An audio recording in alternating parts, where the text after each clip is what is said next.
Bonjour à tous, bonjour docteur. Oui, bonjour bien-aimé Sam.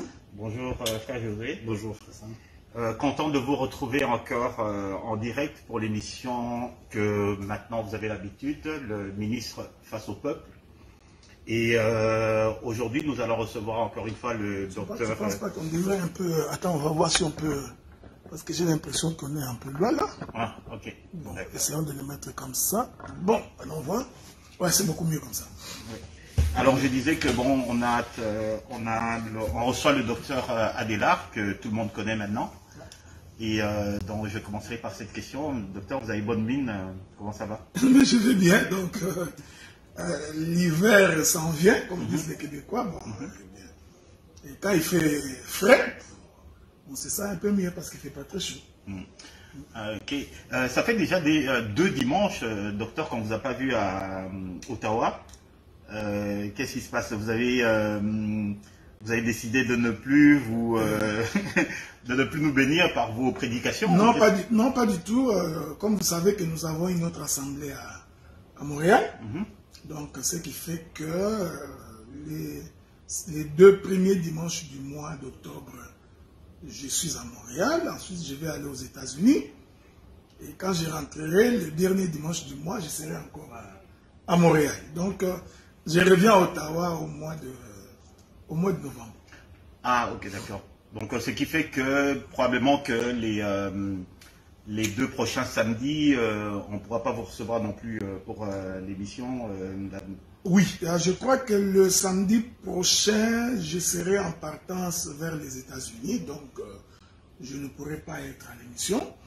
Le samedi 22, il y aura une émission questions-réponses aux États-Unis sur le mariage. Je crois que cette émission-là, les gens pourront nous suivre en direct. Il n'y a pas de problème pour ça. D'accord. Alors, donc, on vous donnera plus de précisions là-dessus pendant la semaine. Et Josué. Ça va très bien, grâce à Dieu. Moi, j'attends toujours l'heureux événement. Non, tout le monde attend cet heureux événement et gloire soit rendue à Dieu. Ok, parce que chaque fois que je vois ta femme le dimanche, je me dis, mais qu'est-ce que tu fais encore parmi nous? Ah non, ça va. D'accord. Alors, donc, c'est qu'on va faire dans un premier temps, docteur. On va un peu revenir sur des choses qu'on a dites les 2 dernières semaines. Parce que les gens nous ont posé des questions là-dessus. Et une des questions qui est revenue, c'est au niveau des offrandes ou de la dîme des fidèles par rapport à l'œuvre, pour soutenir l'œuvre. Alors, les gens ont fait remarquer que de plus en plus, ils ont le sentiment qu'il y a beaucoup de manipulations, des prédications taillées sur mesure pour pouvoir soutirer de l'argent au peuple de Dieu. Donc, c'est véritablement, on joue sur la psychologie des fidèles pour pouvoir leur soutirer de l'argent afin de... En fait, cet argent-là que les fidèles donnent, ça ne va même pas à l'avancement de l'œuvre. En fait, cet argent va directement dans la poche des prédicateurs. Alors, docteur, qu'est-ce que vous avez à nous dire là-dessus? Parce que vous-même, vous êtes dirigeant d'une assemblée chrétienne. Qu'est-ce que vous avez à nous dire là-dessus? Bon, d'abord, je voudrais vous remercier pour la question. Que la gloire soit rendue à Dieu. Il faudrait ici d'abord préciser que donner des offrandes ou un salaire, c'est le terme que je préfère utiliser, à un serviteur de Dieu, ce n'est pas un péché. Hein? Donc je crois que la loi de Dieu recommande que l'on prenne soin des serviteurs. Mais je dois le faire quand même librement. Permettez-moi quand même que je puisse le faire librement. Non, mais vous ne le faites pas librement. Vous le faites parce que vous êtes contraint par la parole. Vous voyez, donc cette notion de la liberté-là, même quand la Bible dit que chacun donne selon qu'il a résolu dans son cœur, sans motif de contraintes. Mais il faut comprendre qu'en tant qu'enfant de Dieu, on est contraint par les Écritures de le faire. Okay? Donc, que tu le veuilles ou pas, tu es obligé de le faire, du moins si tu as le Saint-Esprit. Donc, essayez de ne pas comprendre la parole de Dieu en français. Donc quand on a le Saint-Esprit, on a l'obligation de soutenir les hommes de Dieu et de soutenir l'œuvre de Dieu. Mais aujourd'hui, ce qui nous dérange, c'est les différentes manières que les hommes dits de Dieu utilisent pour obtenir auprès du peuple de l'argent, tous les avantages que vous voulez. C'est cette manière-là qui commence à nous interpeller et qui nous pousse aujourd'hui à pouvoir, comme j'ai toujours dit, à faire sortir l'épée du fourreau pour que le peuple soit informé. Regardez, moi j'ai toujours pensé, selon les Écritures, que tout homme qui amène une offrande à l'église, il vient l'offrir à Dieu. Et il offre cette offrande-là à Dieu en guise de reconnaissance. Donc, il n'y a personne qui met son offrande dans un panier, dans un lieu de culte, gratuitement. Tous ceux qui amènent l'offrande à l'église, ils le font par reconnaissance de ce que Dieu a fait pour lui. C'est pourquoi vous allez remarquer que lorsque Israël faisait sa marche dans le désert, c'est important de préciser cela, hormis le temps où Dieu a demandé à Israël d'apporter volontairement leurs offrandes pour faire le tabernacle, mais pendant la marche du désert, les offrandes ne se donnaient pas tout le temps. Ceci est très important. Donc la loi que Dieu a donnée à Israël, c'était une fois qu'ils sont entrés dans le pays. Dès que Israël entre dans le pays, c'est-à-dire que Dieu lui a donné une terre qui sera pour Israël la source de revenus. Israël pouvait alors cultiver la terre. Israël pouvait alors faire l'élevage. Ainsi, tout ce qu'il pouvait avoir, c'est Dieu qui l'a béni. Alors il peut amener l'offrande à l'Éternel. Ici, je prends l'offrande en général. Et cela soit une collecte, une libéralité, le salaire ou la dîme dans l'ancienne alliance. Tout ça, c'est parce que Israël le faisait par reconnaissance. La Bible dit, lorsque l'Éternel t'aura béni et que tu feras ta récolte, voici la part que tu amèneras à l'Éternel. Donc, tout celui qui donne l'offrande ou qui amène l'offrande vers Dieu, il le fait parce que Dieu lui a fait du bien. Est-ce que vous comprenez ça? Maintenant, regardez quelques astuces des hommes de Dieu véreux et cupides. Maintenant, on voudrait, je prends un exemple concret. On dit par exemple, une maman vient d'accoucher, puisque la dame a accouché, il a fait une offrande d'action de grâce à l'Éternel, il a donné 20 $. C'est un exemple qu'on donne. Nous allons prier pour cette dame-là. Tu vois, l'idée est bonne. Dieu a béni la dame.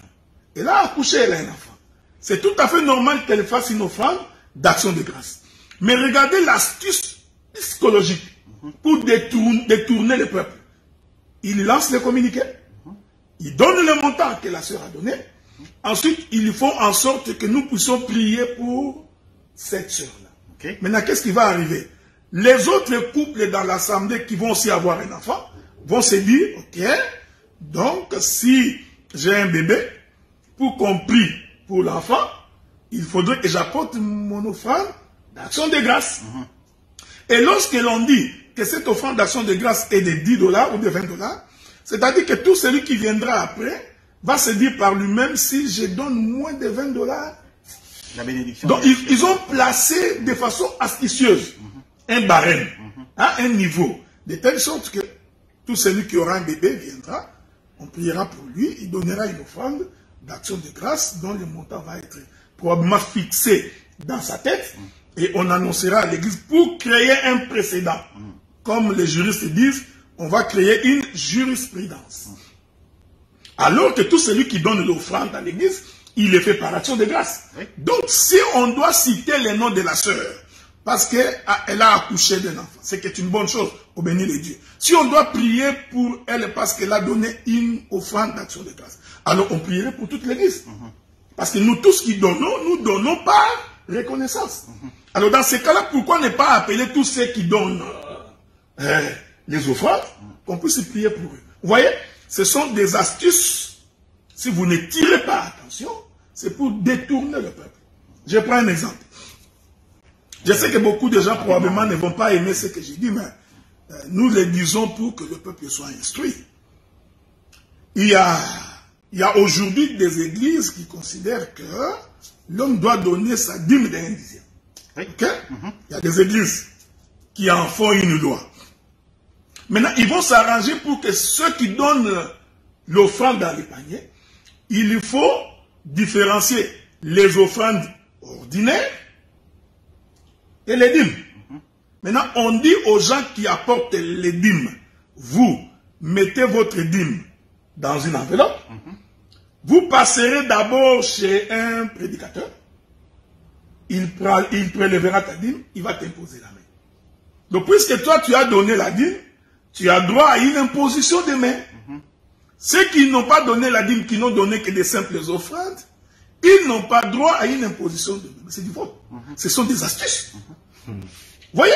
Donc, bon, certains vont dire que c'est parce que lorsqu'Abraham croisa Melchisedec, après que Melchisedec lui ait donné du pain et du vin, Abraham donna la dîme de tout, il est béni. Mais les bénir, l'Écriture ne dit pas que Abraham s'était mis à genoux et que Melchisedec lui a imposé les mains. Donc, vous voyez, ce sont des petits trucs, aujourd'hui, dans la majorité des églises, qui, en fait, sont des astuces pour voler le peuple. Donc, en fait, vous voulez dire que quand il y a, par exemple, des cas particuliers comme Abraham et Melchisedec, il ne faut pas nécessairement en faire une doctrine. Alors, il y a des gens, il y a des prédicateurs qui en profitent pour en faire une doctrine, et c'est ça. Mais exactement. Regardez, j'ai toujours dit que quand vous touchez une écriture dans l'ombre, il faut faire très attention. Vous voyez, il faut faire très très attention parce que c'est là où j'ai dit ça au cours d'une de mes interventions, que le corps de Job a été donné à tout le monde, mais l'esprit de Job n'a pas été donné à tout le monde. Hein? Dieu a dit à Satan qu'il touchera le corps, mais pas son âme. Donc il y a des gens qui sont en train de toucher le corps de Job, mais ils n'ont pas la vie qui se trouve dans ce corps, qui est l'explication de l'écriture. Donc quelqu'un ne peut pas prendre l'exemple d'Abraham. Alors vous voulez nous faire croire quoi? Que celui qui se tient debout là, c'est Melchisedec. Vous voyez? Donc c'est une façon de dire au peuple. Donc quand toi tu amèneras ton offrande, ou tu apporteras ta dîme, tu auras droit à une prière spéciale. Voilà, tu vois, c'est ça. Donc tu auras droit à une imposition de main spéciale. Donc le ministre va se mobiliser juste pour toi. Vous voyez? Maintenant, tous ceux qui ont besoin d'une bénédiction, qui ont cet entendement, vont se dire, ok, nous allons tous nous apprêter pour que nous amenions régulièrement nos dîmes. Ainsi, nous aurons des prières spéciales. Ouais. Donc ça, ce sont les quelques astuces psychologiques que les gens utilisent aujourd'hui pour soutirer le peuple, pour soutirer au peuple un peu d'argent. Parce que moi, j'ai toujours pensé que tout celui qui donne son offrande, tout celui qui apporte son salaire, le salaire du serviteur, le fait qu'il a accompli l'écriture, il y a déjà une bénédiction. Donc la bénédiction se trouve dans l'application de l'écriture. Ce n'est pas dans les cérémonies que l'on voudrait créer dans l'église. Vous voyez? Je peux encore prendre un autre exemple. Rapidement, docteur. Rapidement, je m'excuse beaucoup. Je vais prendre un exemple rapidement. Une dame a accouché. La dame accouche.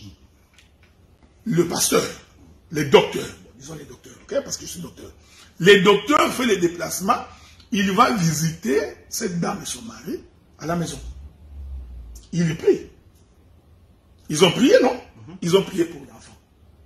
Pourquoi faudrait-il encore, le jour où ils vont venir au culte, pour la première fois après l'accouchement de la dame, pourquoi faudrait-il encore faire une prière devant les gens? Vous voyez?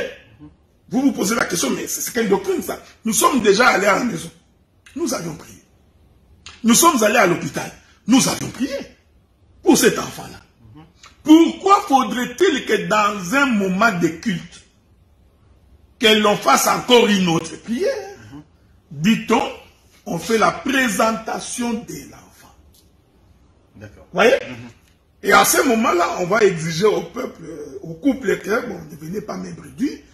Il faut apporter l'enveloppe de l'action de grâce, de telle sorte qu'il y a même des dames et des couples, tant qu'ils n'ont pas encore cette offrande-là, ils ne présentent pas l'enfant.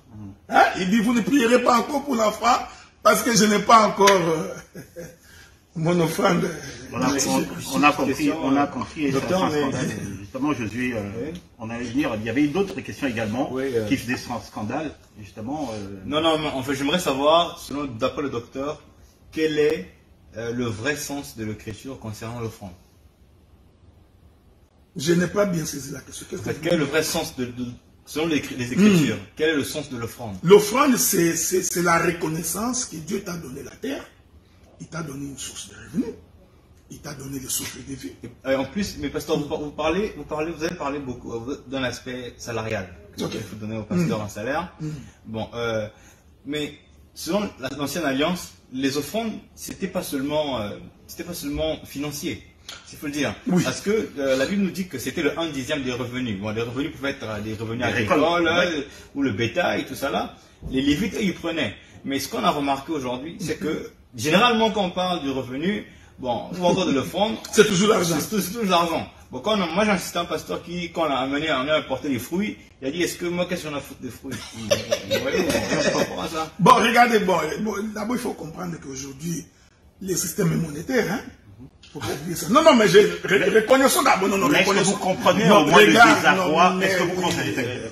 Docteur, est-ce que vous comprenez au moins le désarroi qu'il y a dans le cœur du peuple de Dieu, qui est volontaire, qui ne demande qu'une seule chose, c'est que la parole s'accomplisse et se soumettre à la volonté divine. Mais c'est démoralisant, docteur. Vous connaissez quand même. Non, donc regarde, c'est ce que je voudrais dire.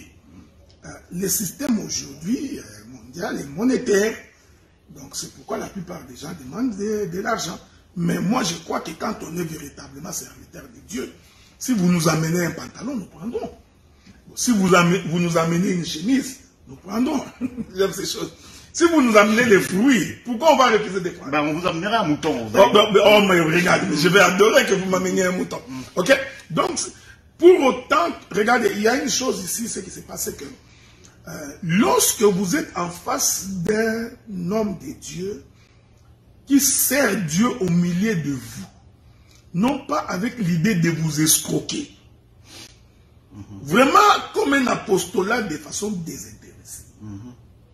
L'éternel Dieu qui t'a établi ne peut te susciter dans le cœur du peuple pour donner. Un désir volontaire de... Donc le Saint-Esprit, vous voyez, nous ne sommes pas dans une situation mécanique. Nous sommes dans une situation où, quand le Saint-Esprit est à l'œuvre, les gens donnent sans qu'ils aient l'impression qu'on est en train de les pousser. C'est pour cette raison que vous remarquerez, donc c'est aussi une occasion pour moi de faire la publicité de l'Assemblée des Saints d'Ottawa. C'est pas mauvais. Par la publicité de l'Assemblée des Saints d'Ottawa, j'ai fait la publicité de ce Jésus auquel nous croyons. C'est pourquoi nous ne faisons pas des enseignements du genre à pousser le peuple à donner. Ce n'est pas parce que nous manquons que nous venons prêcher qu'il faut que vous donniez. Non. C'est-à-dire que lorsque nous voulons prêcher sur les données, nous prêchons ça de façon désintéressée pour que le peuple soit instruit. Et moi, j'ai toujours pensé que lorsque quelqu'un comprend les choses de Dieu, lorsque quelqu'un réalise la bonté de Dieu au travers des ministres, de façon tout à fait volontaire, l'homme donne. Il n'a pas besoin d'être poussé. Il n'a pas besoin. Donc c'est pourquoi, même nous qui servons Dieu, nous avons des gens qui nous font des virements chaque fin du mois. Et il me dit, docteur, moi, chaque fin du mois, je te fais un virement de 270 $. Il y en a des gens qui le font. Nous avons des gens qui m'appellent, bien-aimé, docteur Adela, à la fin de ce mois ici, je te fais un virement de 500 $. Il y en a qui le font. Donc, parce qu'ils ont compris que, puisque cet homme nous enseigne l'évangile, nous pouvons donner librement. Mais nous ne pouvons pas, quand on est serviteur de Dieu, trouver des astuces, des manières de soutirer l'argent au peuple en créant plusieurs sortes d'offrandes.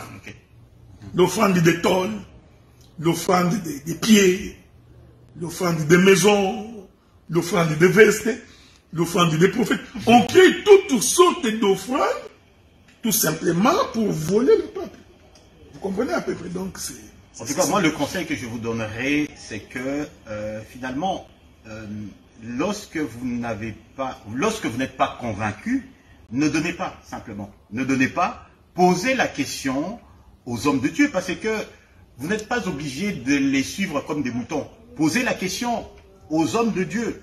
Vous pouvez écrire au docteur Adela, il va vous répondre. Vous pouvez nous écrire à travers cette émission, on va vous répondre. Vous n'êtes pas obligé d'appartenir aux assemblées des saints, puisque en fait l'enseignement est pour le peuple de Dieu en général. Alors, le conseil que je vous donne, vous n'êtes pas convaincu, ben vous ne donnez pas. C'est aussi simple que ça. Et voilà, bon, ben, vous allez dealer avec votre propre conscience. Pour l'autre question, on va reprendre ça à la fin, s'il nous laisse un peu de temps, Josier. Tout de suite, on va passer à l'actualité, docteur. Quand je parle d'actualité, j'ai remarqué, hein, mais rapidement, hein, je voudrais votre avis justement en tant qu'homme de Dieu. Il y a comme une espèce de confusion chez nos amis branhamistes, parce qu'il y a, il semble-t-il, j'ai vu on l'appelle prophète, enfin je sais qu'il est chanteur, il est très populaire, okay, sur les ondes. C'est pour cette raison-là justement que je voudrais avoir votre avis, parce que c'est une personne qui est quand même assez populaire, sa musique qui est assez écoutée et appréciée. Et cette semaine, on l'a entendu pendant qu'il était en train de prêcher, il a dit, il y a 2 semaines, il a dit ouvertement à son assemblée, et les gens ont applaudi.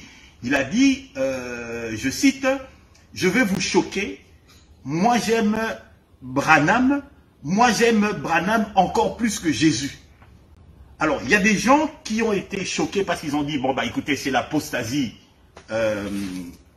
libre carrément. Il y en a qui ont dit, ben écoutez, on vous l'avait dit que dans les derniers temps, ça va être, les gens vont commencer de plus en plus à se dévoiler. D'accord ? Qu'est-ce que vous en pensez, docteur? Parce que moi-même, je peux vous dire que moi-même, même dans ma voiture, j'écoute la musique de ce gars-là. Hein? Alors, qu'est-ce que vous en pensez de ce genre d'affirmation et D'abord, je voudrais vous remercier pour la question. Je n'ai pas l'habitude de répondre à des questions d'ordre personnel. Non, laissez-moi d'abord m'exprimer. D'accord. Donc, moi, j'ai levé l'option de ne jamais répondre à des questions d'ordre personnel. Nous avons cité personne. Hein? Je fais également un effort pour ne pas faire la polémique. Alors, souffrez alors que je donne une écriture et passons à autre chose. D'accord. Alors, les enfants d'Israël sont venus voir Jésus pour poser la question à Jésus. Moïse nous a donné 10 commandements. Alors, il pose la question à Jésus. Quel est donc le plus grand commandement? Jésus répond. Tu aimeras l'Éternel ton Dieu de tout ton cœur, de toute ta force, de toute ta pensée. Donc s'il y a quelqu'un qu'on peut aimer plus que tous, c'est l'Éternel Dieu. Donc vous voyez par conséquent, si quelqu'un trouve qu'il peut aimer sa femme plus que Dieu, ou son prédicateur plus que Dieu, alors comprenez tout simplement qu'il n'a pas saisi l'essence des Écritures. Il n'a pas compris la volonté de Dieu. Tu n'auras devant moi aucun autre Dieu, si ce n'est que moi. Je serai en tout le premier. Donc, s'il y a quelqu'un qu'on peut aimer plus que tous, c'est l'Éternel Dieu. Donc, tu ne peux même pas aimer ton pasteur plus que Dieu. Ton enfant. Même ni ton enfant, ni ton épouse. C'est pourquoi moi, j'ai toujours été étonné quand je vois les gens se battre pour leur prédicateur. Je vais d'ailleurs vous dire une chose. Il y a beaucoup de gens qui m'ont toujours posé la question. Pourquoi les membres de l'Assemblée des Saints d'Ottawa et de Montréal n'interviennent pas dans les débats qu'il y a dans les réseaux sociaux? Surtout quand les gens m'attaquent, parce que j'ai beaucoup d'attaques. Je leur ai carrément dit, parce que moi j'ai toujours prêché, ne venez jamais me défendre. L'Éternel est Dieu, il est capable de se défendre lui-même. Et quand on est serviteur de Dieu, qu'on a reçu le ministère de la part de Dieu, c'est-à-dire qu'on a la capacité de défendre son ministère. Donc, on n'a pas besoin que le frère Sam vienne intervenir. Je n'ai donc pas besoin que le frère Josué vienne intervenir pour dire, ah, ils m'ont soutenu, ils sont avec moi. Non, j'ai enseigné ça à l'église. J'ai appris aux bien-aimés de l'église que ce qui se passe dans les réseaux sociaux, ne venez pas défendre un homme. Laissez la parole se défendre. La vérité, elle est têtue. Même si vous la refusez aujourd'hui, elle finira par éclater. Donc, voilà pourquoi j'ai dit carrément que il faut aimer le Seigneur Dieu de tout ton cœur, de toute ton âme. Et juste pour compléter ce que le docteur dit, il y a une écriture aussi qui dit, où Jésus s'adresse aux disciples, il dit, celui qui aime son père ou sa mère, ou sa femme, ou son mari, ou son fils ou sa fille, plus que moi, n'est pas digne de moi. Voilà. Donc, je pense que je crois que c'est la même Bible que nous avons. On laisse la Bible parler. Voilà, c'est ça. On peut avancer. Bon, je pense que c'est clair, on ne va pas s'attarder là-dessus. Alors, une question, docteur. J'ai suivi un peu vos interventions de cette semaine et il y a quelque chose qui m'est venu par rapport à la question que m'a posée quelqu'un. Lorsqu'on est dans la maison, quelqu'un qui est dans la maison, il est déjà béni, n'est-ce pas? Ok. Bien. Donc, en théorie, Dieu déjà écoute sa prière. Dieu écoute et exauce sa prière, en autant que ça soit dans la volonté de ses cœurs. Mais il arrive des situations où on doit prier jusqu'à ce que on puisse voir l'accomplissement de la promesse. Okay. D'accord? Mais quelles sont les prières pour lesquelles on n'a plus besoin de répéter en fait? Quels sont les besoins, quelles sont les situations pour lesquelles on n'a pas besoin, une fois que, puisqu'on est fait partie de la maison, bah, écoute, tout le reste suit et on n'a pas besoin de prier davantage là-dessus. Bon, en tout cas, d'abord, merci pour la question. Je crois également qu'il y a beaucoup de gens qui, pas beaucoup, mais plusieurs qui n'ont pas saisi ce que je voulais dire. D'abord, il faudrait préciser, lorsque je parle de la maison, je suis en train de parler des frères et des sœurs véritablement convertis. Bien. Ok? Donc, nous pouvons être dans l'église locale comme ça ici. Il y a certaines personnes qui viennent, qui sont des nouveaux et qui ne sont pas convertis. Mais ici, je parle des fils de la maison, c'est-à-dire des frères et des sœurs convertis. Ayant reçu la parole de Dieu, ayant été baptisés par le Saint-Esprit. Un homme comme ça ne peut pas être possédé par un autre esprit. Quelqu'un ne peut pas être possédé par deux esprits. Donc, ou on est possédé par l'esprit de Christ, ou on est possédé par l'esprit du diable. Les deux esprits ne peuvent pas cohabiter. C'est ce que je voulais dire. C'est-à-dire que ce sont des perceptions profondes des Écritures. L'Éternel Dieu t'appelle du monde.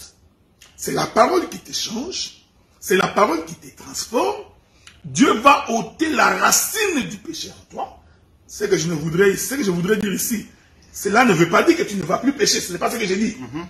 Donc, il ôte cette racine, la capacité de vivre dans les péchés en toi. Tu deviens véritablement enfant de Dieu. Ensuite, il te baptise du Saint-Esprit. Un homme comme ça ne peut pas, on ne peut pas prier pour lui, pour les délivrer. Vous les délivrerez de quoi? Parce que la racine du péché... Non, mais parce que l'Esprit de Dieu est en lui. Mais cet homme peut subir des attaques. Est-ce que vous comprenez? C'est-à-dire que le diable peut l'attaquer. La maladie peut l'avoir. Il peut tomber dans les péchés. Mais cela ne veut pas dire qu'il est possédé par un mauvais esprit. C'est pourquoi quand Israël est sorti, regardez, Dieu n'est pas bête. Quand Dieu voulut donner à Israël le pays de Canaan, qu'est-ce que Dieu fait? Il s'arrange d'abord pour dépouiller Canaan de tous ses habitants. C'est ça la logique des Écritures. Tout Canaan est dépouillé de ses habitants. Israël prend possession de Canaan, mais Dieu laisse tout autour d'Israël les nations qui chaque fois qu'Israël s'écarte de la voie de Dieu, une nation va se lever pour l'attaquer. Mais dans le territoire, Dieu a donné le territoire à Israël. C'est ça ce que nous sommes en train de dire. Donc, quand on est véritablement... Parce que j'ai toujours dit ceci. À moins que cette église-là ne soit pas une église de Dieu. Ou alors, les prédicateurs nous insultent. Donc, ils nous insultent. Et quand un homme vient insulter le peuple saint de Dieu, quand on est véritablement juif, on doit sortir comme David pour décapiter sa tête. Donc, moi, je ne peux pas comprendre que dans une assemblée des saints d'Ottawa, où nous avions œuvré pendant 5 ans, les frères et les sœurs qui ont été avec nous pendant 5 ans, qui ont cru à cet évangile, qui ayant reçu le Saint-Esprit, qu'un prédicateur vienne demain pour me dire, tel frère est possédé par un démon, va le délivrer. C'est une insulte, c'est pour dire que tout ce temps qu'il était ici, il n'y a aucun travail qui n'a été fait. Mais est-ce que nous sommes contre la prière de délivrance? Non. Quand on voudrait faire une prière de délivrance, il faut d'abord identifier qui sont en prison, qui sont possédés. Ce n'est pas toute l'église qui est possédée. C'est pourquoi j'avais dit, quelqu'un ne peut pas organiser une prière de délivrance pour toute l'église. C'est du spectacle. Je ne peux pas venir. Aujourd'hui, nous ferons la prière de délivrance. Campagne de délivrance. Non. Dans l'église locale. Non, non. C'est-à-dire qu'en tant que ministre de la parole, moi, en tant que berger, en tant que pasteur dans une église, je peux identifier que celui-là, c'est un inconverti. Celui-là, c'est un nouveau frère. Celui-là n'est pas encore complètement délié. Maintenant, s'il y a un service de délivrance à organiser, nous allons identifier ces gens. Encore faudrait-il que ces gens manifestent aussi les désirs d'être délivrés. Donc vous ne délivrez pas quelqu'un au lingo lingaté qui va être délivré, non. C'est ce que j'avais dit. C'est-à-dire que lorsqu'une église commence à faire des prières de délivrance en général, tout le temps, comprenez qu'ils sont à la recherche du spectacle. Et puis, nous voyons des sœurs qui tombent. La même sœur qui tombe ce dimanche, c'est la même sœur qui tombe dimanche prochain. Après l'autre dimanche, c'est la même sœur qui tombe. Nous nous posons la question, elle tombe parce qu'elle est remplie du Saint-Esprit ou elle tombe parce qu'elle est possédée? Mais si elle était tombée parce qu'elle était possédée, vous avez prié. C'est-à-dire que Dieu a chassé les démons. Vous allez chasser les démons. Mais pourquoi le dimanche prochain encore, c'est toujours la même sœur qui tombe? Il y a même des églises que les pasteurs identifient déjà les sœurs qui tombent facilement. Automatiquement, dès qu'ils ont un visiteur, pour démontrer la puissance de Dieu, il va envoyer ces sœurs-là. Parce qu'elle devra compris pour vous. Parce que c'est que celle-là, dès qu'on la touche, elle va tomber. Et les gens croient que tomber là, c'est ça la puissance de Dieu. C'est ce que j'ai dit. Donc, un enfant de Dieu converti, ayant le Saint-Esprit, ne peut pas être possédé. D'accord. Elle peut subir des oppressions. Voilà pourquoi nous prierons. Pour que Dieu se lève et combatte pour lui. Elle peut subir des attaques. Voilà pourquoi nous prierons. Mais nous ne ferons pas une prière de délivrance sur lui. Non. Ça, ce n'est pas l'écriture. Il y a une question qu'une sœur a posée. Justement, je pense que la sœur a écouté également une de vos interventions. Et puis, en fait, elle voulait avoir un peu l'avis de l'homme de Dieu. Parce que c'est une sœur qui n'a pas eu beaucoup de succès dans ses relations, je dirais, amoureuses. Et souvent, c'est toujours le même genre de personnes qui reviennent dans sa vie. Comme si elle attirait toujours les mêmes personnes. Mais c'est une enfant de Dieu et tout. Elle a entendu votre intervention, elle dit si on ne mange pas l'agneau, on ne peut pas être délivré. Bon, pour elle, c'était du charabia. Donc, vous allez nous dire, c'est quoi ça, en fait, manger l'agneau? Est-ce que c'est parce que cette sœur-là n'a pas mangé l'agneau qu'elle se retrouve souvent dans ces genres de situations? Ou est-ce qu'il y a quelque chose en elle qui fait que elle attire toujours les mêmes personnes? Pourtant, elle a écrit que elle a fait beaucoup de recherches pour essayer de comprendre sa situation et elle a fini par comprendre sa situation sur un plan, je dirais, psychologique et tout parce qu'elle a lu beaucoup des psychologues qui étaient chrétiens, qui ont expliqué que non, voilà, c'est le genre de personnes qui attirent souvent les hommes qui sont narcissiques, tu vois, qui ont des troubles narcissiques, etc. Mais c'est toujours les mêmes personnes qui reviennent. Pourquoi justement? Alors, elle voudrait savoir comment est-ce qu'elle va être équipée, justement, pour que cela puisse cesser. C'est-à-dire qu'elle soit une personne complètement convertie sur d'elle, et que si ces attaques-là viennent encore à nouveau, ben, elle sait comment dealer, mais sur un plan spirituel. Elle veut connaître la vie de l'homme de Dieu que vous êtes. Donc voilà une très belle question. Je ne voudrais pas faire un jugement des valeurs. Je crois que quand l'Éternel délivre, il délivre totalement. Essayons de ne pas penser à la manière des hommes. Hein? Ne pensons pas comme nous.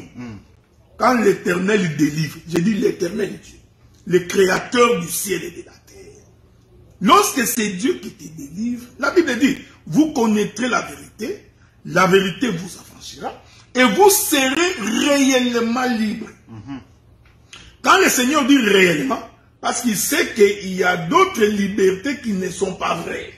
C'est pourquoi il précise, c'est la connaissance de la vérité qui affranchit l'homme, et que l'homme puisse devenir réellement libre.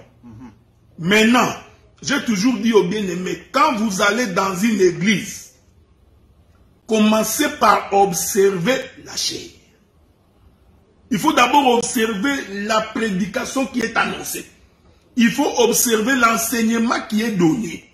Parce que c'est dans l'enseignement qu'il y a la délivrance. Mon peuple périt parce qu'il lui manque la connaissance. Donc, si la chair n'apporte pas la connaissance des Écritures. Attention, docteur, parce que quelquefois, quand vous dites la chair, les gens confondent avec la chair. Le prêchoir. Le prêchoir. Donc, l'autel. L'autel. Je préfère l'autel. Donc, ce n'est pas pour rien que Dieu avait dit à Moïse, lorsque vous bâtirez l'autel, voici la manière dont vous devez le bâtir. Parce que si vous bâtissez très mal l'autel, même votre prière ne peut pas être exaucée. Même quand bien même qu'on a la volonté, quand bien même qu'on voudrait que les choses changent, mais quand l'autel est mal bâti, Dieu n'exauce pas la prière. Donc ce que je voudrais dire à cette sœur, premier élément, il a cru en quel évangile? Vous voyez? C'est le premier élément. Il a cru en quel évangile? Quand vous dites qu'elle est chrétienne, est-ce qu'elle est chrétienne de nom ou elle est chrétienne parce qu'elle vit avec la crainte de Dieu, avec la haine du péché? Au quotidien. Au quotidien. Vit-elle vraiment la sainteté de Dieu? Vit-elle la sanctification de Dieu? Ce sont des éléments qui te permettent de comprendre si réellement tu es avec Dieu. Vous voyez, il y a des gens qui vont à l'église parce qu'ils sont habitués. Mais au quotidien, il insulte, il vole, il calomnie, il ne se gêne pas. Il y a des gens comme ça. Et puis, je ne connais pas la sœur, donc je ne peux pas porter un jugement sur elle. Le premier homme qui vient, qui couche avec toi. Tu prends un deuxième qui couche avec toi. Troisième qui couche avec toi.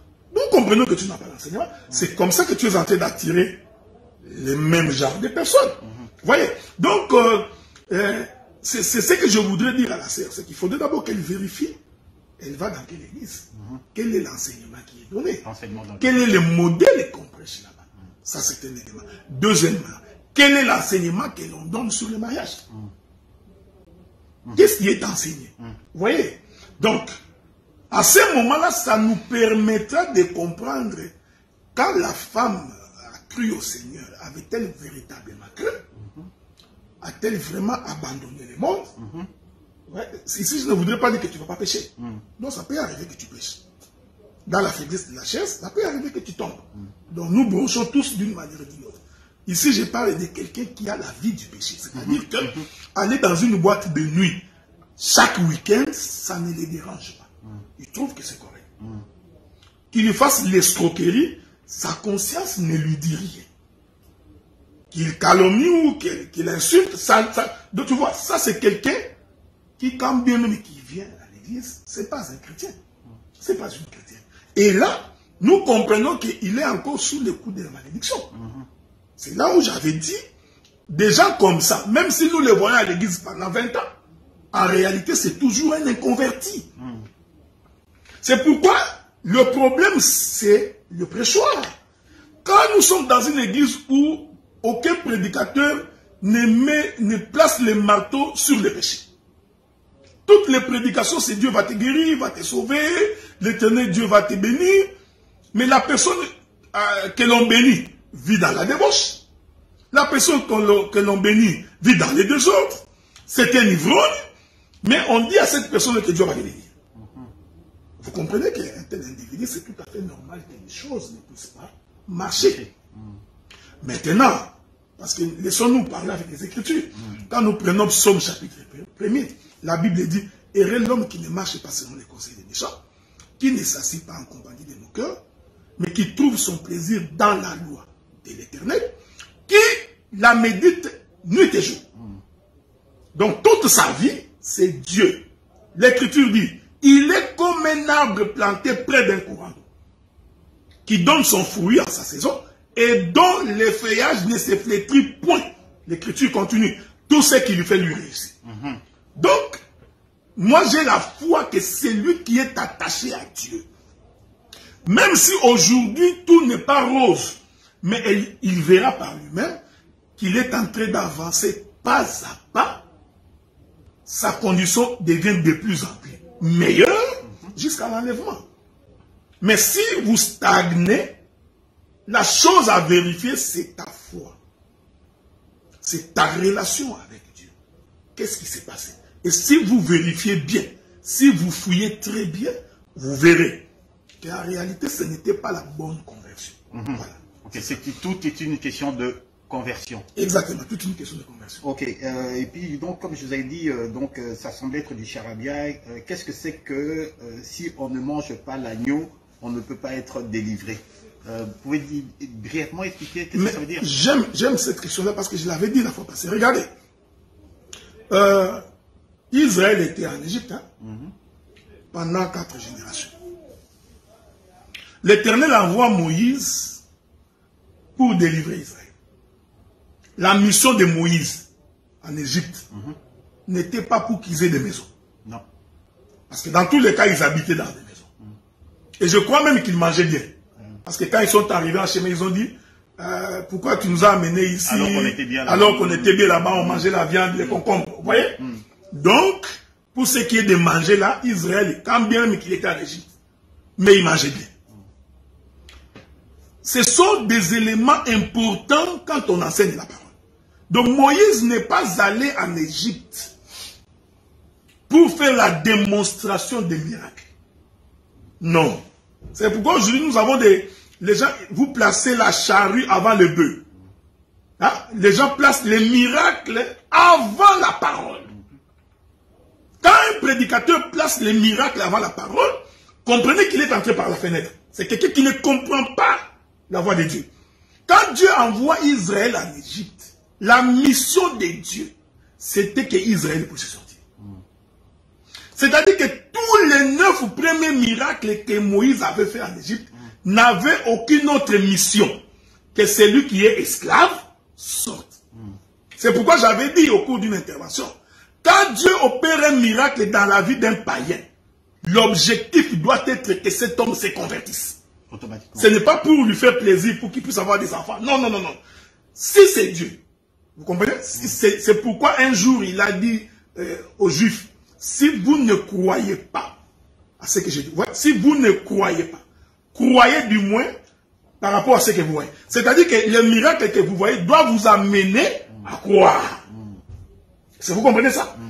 Donc, Moïse arrive en Égypte, il fait des miracles. C'est ici que j'interpelle le peuple. Que si quelqu'un est attiré par les miracles, tu es le plus malheureux de tous. Parce que Dieu faisant les miracles, c'est pour que les païens se convertissent. C'est pourquoi quand il les envoie en mission, il dit voici les miracles qui accompagneront. Là, il les envoie. Pourquoi? Parce que Dieu voulait qu'au travers des miracles, que les gens puissent croire. Mais si les miracles n'apportent pas la croyance, ce miracle n'est pas de Dieu. Même si l'homme est guéri physiquement. Okay? Nous avons des exemples dans la Bible, beaucoup de gens qui ont fait des miracles. Jésus a dit, je ne vous ai jamais connu. Voilà. Donc il ne faut pas être étonné que quelqu'un fasse un miracle. Dieu ne l'a jamais connu. tous les miracles que Moïse a fait en Israël, Pharaon n'a pas fait sortir les enfants d'Israël. Il a fallu le dernier miracle, c'est-à-dire la dîme de miracle. Parce que Moïse, vous voyez ça frère, hein? Donc Moïse a fait 10 miracles en Égypte. Le dernier miracle, c'est le 1/10. C'est la dîme, hein? C'est important. J'aime ça. Donc, le miracle qui a fait sortir Israël de l'Égypte, c'était la dîme. Faites attention, je ne parle pas de la dîme que vous percevez dans... Donc on a parlé de ça. Non, non, je ne parle pas de ça. Et cette dîme-là, c'était l'agneau. Écoutez ce que l'Écriture dit. Vous prendrez l'agneau. Vous l'observerez pendant 4 jours. Pendant 14 jours. Le 14e jour, entre les 2 soirs, vous immolerez l'agneau. C'est ce que je suis en train d'expliquer. Et ce jour-là, que personne ne soit dehors. C'est-à-dire que, pour que vous ayez la délivrance, il faut quitter l'Égypte, entrer dans la maison. C'est-à-dire que ce jour-là, si quelqu'un était dehors, qu'il était israélite, fils premier-né, il mourra. Donc tout le monde avait veillé pour que si tu as un fils premier-né, qu'il soit dans la maison. Cette chose est prophétique. C'est pour dire que pour que quelqu'un soit délivré, il faut d'abord qu'il quitte l'Égypte. Parce qu'avant de manger l'agneau, ils étaient avec les Égyptiens. Mais pour manger l'agneau, ils doivent tous entrer dans la maison. Il y a beaucoup de choses à dire ici. Ah ouais, parce qu'il y a l'évangélisation, il y a l'apostolat là-bas dedans. Le ministère évangélique est là-dedans. Quand vous entrez dans la maison, celui qui présente l'agneau, c'est le prophète. Hein? Parce que c'est le prophète qui examine pour conclure qu'il n'y a ni tâche ni défaut. Donc ça demande un coup d'œil prophétique. Vous voyez ça? Pour qu'on dise, voici l'agneau. Une fois qu'on a vu l'agneau, il faut qu'on appelle les docteurs. Parce que c'est les docteurs qui coupent l'agneau. Les détails. L'agneau ne pouvait pas se manger en entier. C'est ce que je suis en train d'expliquer là. L'agneau ne pouvait pas se manger en entier. Il faut les découper en morceaux. Celui qui coupe là, c'est le docteur. Ça, c'est des enseignements, je n'en fais pas dedans. Celui qui vient mettre la nourriture sur la table pour manger, c'est le pasteur. Ok? Il est merveilleux. Hein? Maintenant, vous mangez l'agneau coupé, préparé. Un premier élément. L'agneau doit être coupé. 2, il doit être préparé. Ce n'est pas pour rien. Vous mangez et vous sortez. Tous ceux qui ont mangé l'agneau sont sortis. Et aujourd'hui, qu'est-ce que ça représente aujourd'hui? Mais regardez, c'est ce que j'avais dit. Un jour, Jean-Baptiste... Est-ce qu'on va encore aller couper... Voilà, c'est ce que je voulais dire. Un jour, Jean-Baptiste voit Jésus, il dit, voici l'agneau de Dieu qui ôte le péché du monde. Mais c'est que Jean-Baptiste ne leur avait pas dit. Cet agneau ici qui ôte les péchés du monde, comme il est l'image de l'agneau passé, lui aussi doit être coupé. Parce que s'il n'est pas coupé, en d'autres termes, Jean-Baptiste a annoncé la mort de l'agneau. Ok? C'est pourquoi, le jour de la dernière Pâque de Jésus, la veille de sa mort, quand Jésus prend le pain, il dit, ceci est mon corps. Jésus voulait dire, ceci est l'agneau. Parce que c'est lui l'agneau. C'est Jean-Baptiste, ouais, il disait, ceci est l'agneau que je donne pour vous. Il ne finit pas là, qu'est-ce qu'il fait? Il rompt le pain. C'est ça l'agneau coupé. Vous comprenez? Maintenant, et il donne le vin comme le sang de son alliance. Alors dans Jean chapitre 6, Jésus dit aux Juifs, il dit, celui qui ne mange pas mon corps et ne boit pas mon sang ne peut pas avoir la vie éternelle. Donc la vie éternelle, c'est manger le corps de Jésus et boire son sang. C'est comme ça que j'ai expliqué que l'agneau qu'on mange aujourd'hui, c'est la parole de Dieu interprétée, expliquée. Pourquoi? Parce que les Écritures elles-mêmes ne peuvent pas donner la vie, mais il y a l'esprit de l'Écriture qu'il faut aller découvrir pour qu'un homme soit sauvé. Je vais donner un exemple concret pour que les gens nous saisissent assez bien. Hein? Lorsque nous avançons. La femme de distinction qui avait perdu son enfant, au temps du prophète Élisée, quand on amène l'enfant, quand Élisée vient, on dit où est l'enfant est mort, on l'a couché sur ton lit. Parce que cette dame-là a pris l'enfant qui était mort, il a couché sur le lit du prophète Élisée. Alors le prophète, ça sont des écritures. Le prophète Élisée vient, il va coucher, il va dormir sur l'enfant, au point de l'embrasser. Vous voyez? Une écriture comme celle-là, c'est l'agneau non coupé. Ok. Vous voyez? Donc c'est une parole de Dieu, c'est écrit, mais c'est un agneau non coupé. Donc quelqu'un qui sait pas couper, quand vous n'avez pas un docteur, il va récupérer ta femme, il dit, de la même manière que Élisée s'est couché sur l'enfant, pour lui communiquer la vie. Comme ta femme a des problèmes de maternité, je vais donc coucher sur... Vous voyez? Tu vois? Alors que ce qu'Élisée fait, c'est ce que le Seigneur a fait quand il créait Adam. Il rassemble la poussière de la terre, il forme Adam. Adam n'était pas encore un être vivant. C'est-à-dire qu'Adam était mort. C'est l'image de cet enfant-là. Et celui qui a fait coucher Adam, c'est Dieu. Donc, Adam était couché sur le lit de Dieu. Et l'Écriture dit, pour que Adam devienne une âme vivante, l'Éternel a dû souffler dans ses narines. Donc, nous comprenons que Dieu est descendu. Il s'est couché sur Adam pour que sa bouche et le nez d'Adam soient ensemble. Il souffle et Adam, vous voyez, cet acte-là représente aujourd'hui ce que nous étions dans le monde. Nous étions sans Dieu, sans espérance, nous n'avions pas les droits de cité, nous étions de morts. Maintenant, au contact avec la parole, donc maintenant nous comprenons, embrasser le Fils, embrasser Adam, c'est écouter la parole. Vous voyez? Et cette parole doit être interprétée. Voilà, exactement. Donc il faut que cette parole soit interprétée. Donc, aujourd'hui, le Seigneur nous embrasse par la parole.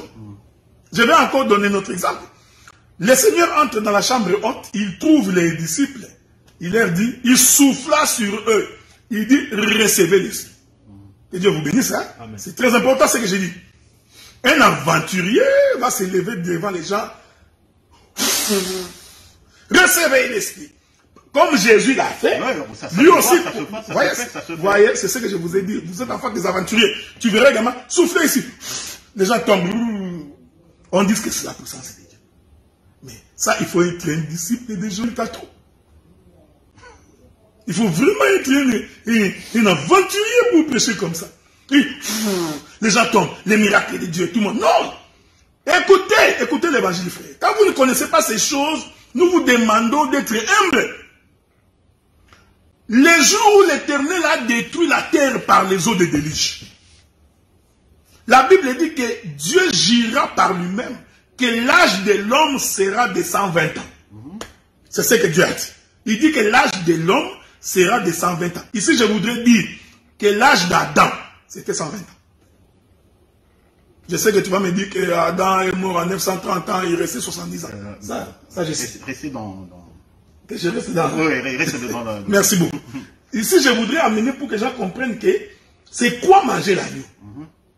Donc, l'âge de l'homme, c'est 120 ans. Ok? Ça, c'était connu. L'homme qui est mort à 120 ans, c'est Moïse. Nous comprenons que le véritable homme, c'est Moïse. Mais Moïse vous dit que l'Éternel Dieu vous suscitera un autre prophète comme moi. Donc, c'est-à-dire que celui-là qui viendra là doit aussi avoir l'âge de 120 ans. Mais regardez, le jour de la Pentecôte, l'Écriture dit que les disciples qui étaient dans la chambre haute étaient au nombre de 120. En d'autres termes, là-bas, il s'est trouvé un homme. Parce que l'âge de l'homme, c'est 120 ans. Donc, les 120 là représentaient tout un homme. Mais cet homme-là était un homme mort. Parce qu'il faut que Dieu souffle dans les narines de l'homme pour que l'homme devienne un être vivant. C'est pourquoi quand Jésus entre dans la chambre haute, il commence directement par souffler. C'est-à-dire, tout comme Dieu a soufflé dans les narines d'Adam dans le jardin. L'Éternel aussi, Christ et Jésus, va souffler. Arrête, spirituellement, il était en train de souffler dans les narines. Pour communiquer la vie. Communiquer la vie à l'homme de 120 ans. C'est pourquoi ils sont sortis par le Saint-Esprit. Ils ont commencé à parler. C'est ce que nous disons. C'est ça manger l'agneau. Donc, l'interprétation de l'Écriture. Docteur, excusez-moi. Oui. Est-ce que ce n'est pas deux écritures différentes là celle dont vous venez d'évoquer là. à moins que je me trompe, c'était pour plus de lumière. Lors de la descente de l'esprit dans la chambre haute, c'est dans Actes chapitre 2, où l'esprit descend. Maintenant, celle où le Seigneur demande aux disciples de se réunir en Galilée, c'est dans Jean. Bon, maintenant, là où le Seigneur souffle, là où il dit recevoir l'esprit. Il recevait l'esprit. Et là où même Thomas doute. Ok. Et après, Thomas tombe à ses pieds quand il dit touche. Ici, un esprit n'a pas d'eau. J'aimerais comprendre un peu. Parce que c'est dans Acte 2 qui sont 120. 120. Maintenant, est-ce que aussi à Galilée, là aussi, c'était 120? Regardez, c'est ce que je voudrais dire. Parce qu'il ne faut pas oublier. L'écriture des gens ne donne pas les détails des nombres qu'ils étaient. Ok? Mais la promesse d'aller attendre à Jérusalem, vous recevrez le Saint-Esprit. Cette promesse-là, nous comprenons par Acte chapitre 2, c'était pour les 120. Parce que ça ne pouvait pas en être autrement, parce que ce sont ces gens-là qui attendaient le Saint-Esprit. Est-ce que vous comprenez ce que je dis? C'est-à-dire, je vais m'expliquer ça, clairement. Noir sur blanc, Jean ne précise pas les nombres. Commençons par là. Dieu dit, ne sortez pas encore de Jérusalem. Attendez, lorsque le Saint-Esprit viendra, alors vous sortirez. Maintenant, quand il apparaît dans les livres des gens, et qu'il souffla sur eux, nous comprenons qu'il s'agit des gens qui attendaient la promesse du Saint-Esprit. Maintenant, pour comprendre les nombres des gens qui attendaient la promesse du Saint-Esprit, il faut que nous rentrions dans l'Acte des Apôtres. C'est là maintenant qu'on donne les nombres, qu'ils étaient 120. Donc nous comprenons que les gens qui ont eu la promesse ici, je voudrais que les bien-aimés me comprennent très bien. Prophétiquement, la promesse est pour 120.